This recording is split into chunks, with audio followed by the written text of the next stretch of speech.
I think the West has ultimately built and will build AI with a view for efficiency and not really taking into account at what cost. But in Africa, I think we can use AI to build equity because we have a burgeoning market, burgeoning workforce, huge opportunity with a technology that can leapfrog all of the institutionalized systems that may slow the large titanics of old industry.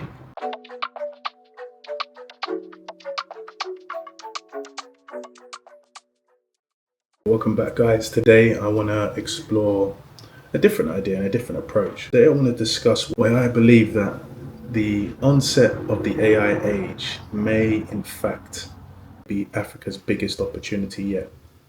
So let me explain why my thinking is set in that way. Africa and the global south are developing nations, and in that nature, the systems in which we have in place are by and large less susceptible to massive automation and implementation of AI. So, what do I mean by this? Let's look at the economy makeup of the two environments. The West tends to be overrepresented or over indexed in certain industries, everything from law, finance, legal, HR, marketing, and sales, because the fundamental industry, which has kind of disappeared in the UK anyway, has already been established and either passed or outsourced. And so what remains is core services. With those services, inherently, they are run and governed by the human intelligence, the knowledge workers, right? So HR professionals, legal professionals go and train, learn, and ultimately deliver processes or outcomes for these service-based industries. And these service-based industries or these service-based environments are exactly the hotbed and the prime place for AI implementation. Because in a way, the industrial age was about replacing man physical power with machines, which impacted greatly the makeup of societies. In the AI age, we're taking man knowledge power and brain power and replacing it with artificial intelligence.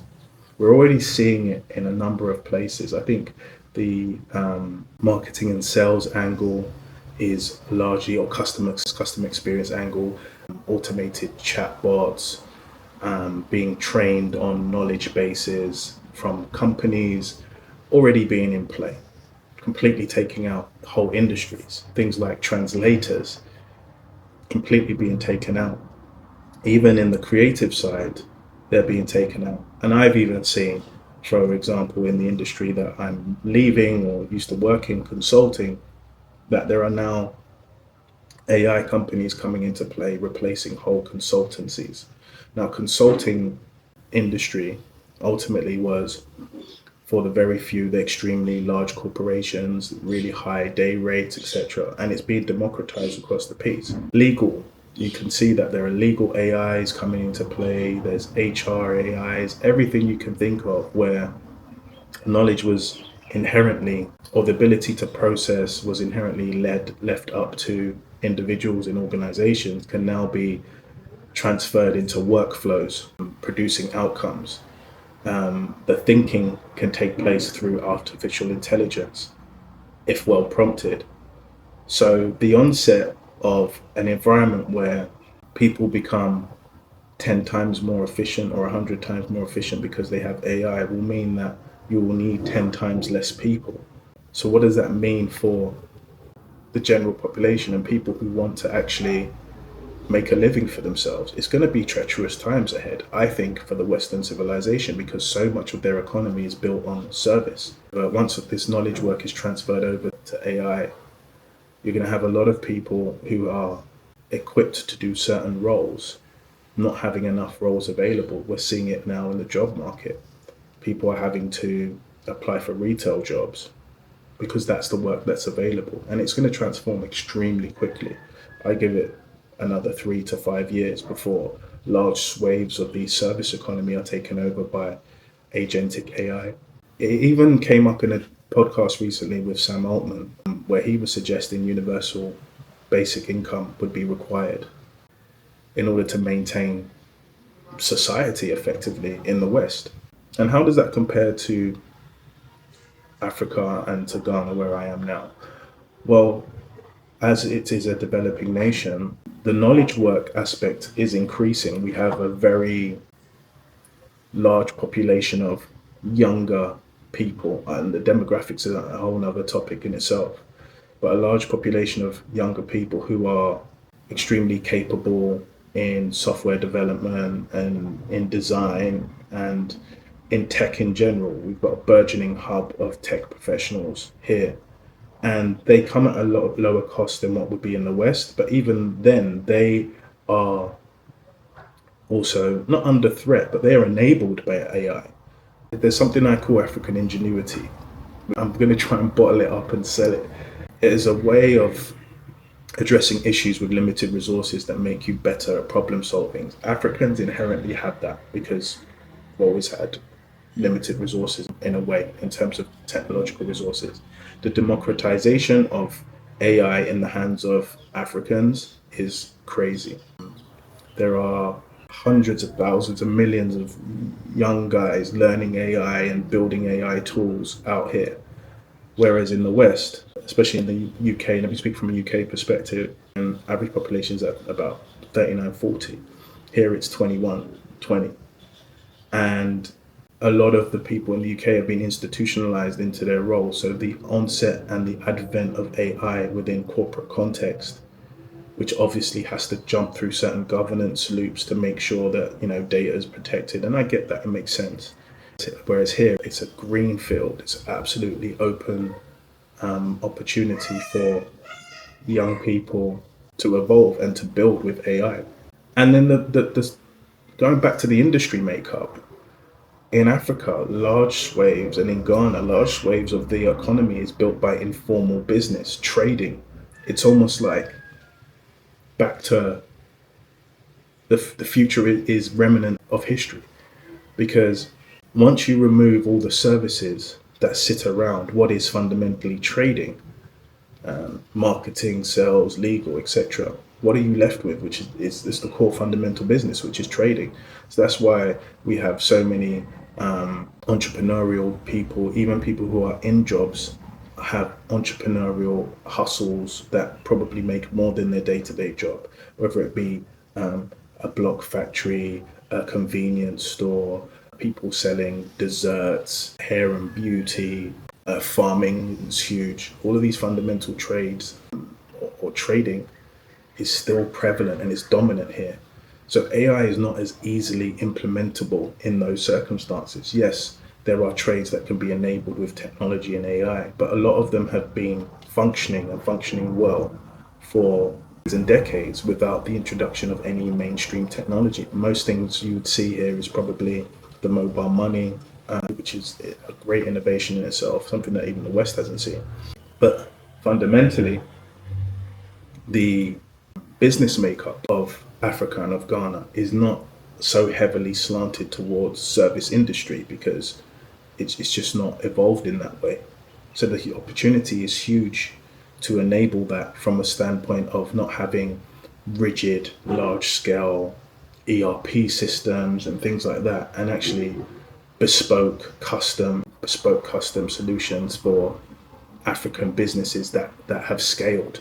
Guy the other day, Turkish guy who recycles print ink toner, and that's the kind of opportunities in business that you won't compute it over here. You won't compute it in the West because you're so used to, or we, and I'll put myself included, so used to just fitting in part of a back office service for a fundamental trade or whatever.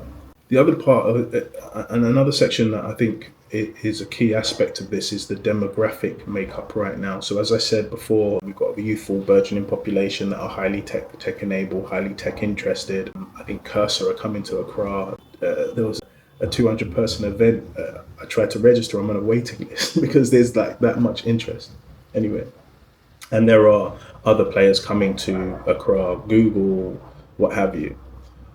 So on the population side, we have this burgeoning youth population, but on the Western side, you have an aging demographic, you have fewer people in the workforce, which means you're going to have lower tax takes, which means people are going to have to be working for longer, pension ages will get extended, you have fewer people supporting the older population that require pensions, etc. And inherently, there's this underlying, not even underlying, overt anti-immigration stance and policy. And I get it, given the triggers that are in play to facilitate that. I think the Western governments often forget, especially in the UK, how much they fueled the narrative around anti-immigration, or their historic conquering that leads to the wealth that they've generated that attracts people to the country. But what that means is there's no talent replenishment if these anti-immigration stances stay, and they are across the board from the left to the right of the political arena, because it's such an important factor for the people and it's going to win you votes. So in some degree, immigration is always going to become more difficult, but it's probably the number one problem solver for their demographic crisis. And without the immigration of skilled workers, you've seen things like the visa that allows family members to come with people who are studying be scrapped. But without the attraction, especially with very high school, university fees and those things, without the attraction of immigrants, the UK is at serious danger. Now, I get that AI can replace a lot of that knowledge work, so maybe there's less need in that regard, but then what replaces the consumer spend in the event of older people, less youth, less immigration? Where a business is going to go, they're going to have to go to the world, parts of the world where the population is growing, the consumer class is growing. Where is that? The southern world, Southern Asia, Southern East Asia, South America, Africa, Sub-Saharan Africa. That's where the shift is going to have to happen. And in that regard, you've seen that there are a lot of government organizations now that have a pure focus or strategy in Africa.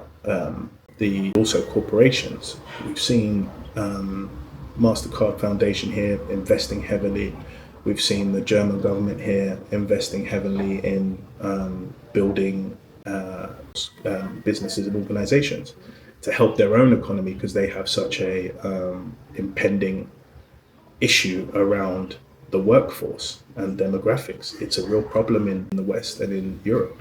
In summary, on the African side, AI doesn't displace as much as it does in the West. It leapfrogs for Africa in education, in healthcare, in agriculture, etc. And because there is now this turning on the attention on African resources, African talent resources, African opportunity, if you think about it, even down to manufacturing companies in the West, they have to look to Africa for their revenue. Here, we still need more roads, better roads. We still need bridges. We still need energy. All of these things. So what happens? You have to go to the markets where the demand is in place. There's private equity attention on Africa, even if it's through UK businesses that operate or export, or Western businesses that operate or export. There's diaspora returning with skills and exposure and networks, and opening the eyes to other people that are inherently stationed in UK or the West. But there are some key watch outs.